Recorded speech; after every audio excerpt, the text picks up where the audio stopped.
Legenda Pura Pucak Mangu, pertemuan Hyang Danawa dan kebangkitan Sang Raja.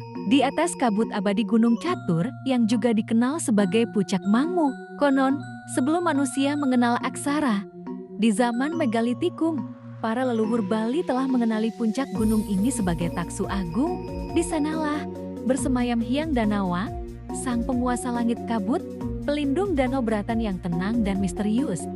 Ia adalah penitis cahaya Dewa Sangkara, dewa kehidupan dan kesuburan.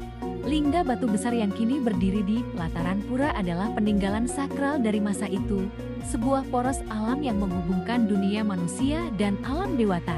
Berabad kemudian, di masa kekacauan antara kerajaan-kerajaan Bali kuno, hiduplah seorang satria bernama Gusti Agung Putu.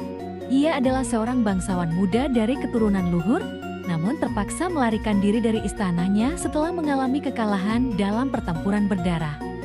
Dikejar rasa malu dan kegagalan, ia meninggalkan dunia ramai dan naik ke puncak Gunung Mangu, menyusuri kabut dan hutan lebat, mencari makna di balik kehancuran dirinya.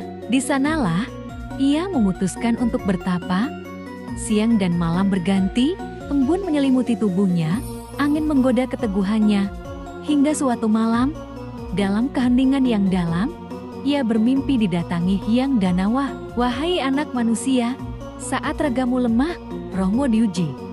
Namun gunung ini bukan tempat untuk mati, melainkan tempat untuk lahir kembali. Bangkitlah, kau adalah pohon yang dipangkas agar tumbuh lebih kuat. Dan dari tanah ini, lahirlah kekuasaan baru untuk mengayomi rakyatmu. Gusti Agung Putu pun terbangun dengan cahaya menyala dalam dirinya. Ia merasa tubuh dan jiwanya telah dibasuh oleh kekuatan niskala. Dengan tekad baru dan visi yang jernih, ia turun gunung dan mempersatukan pasukan setianya.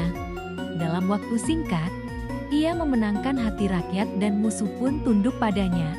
Kerajaan Mengwi pun berdiri megah sebagai simbol kebangkitan dan restu para dewata.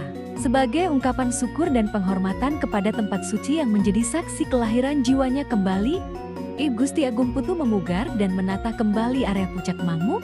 Ia mendirikan pelinggi-pelinggi suci, menjaga lingga purba, dan memuliakan Hyang Danawa serta Dewa Sangkara sebagai pelindung kerajaan dan penjaga sumber kehidupan.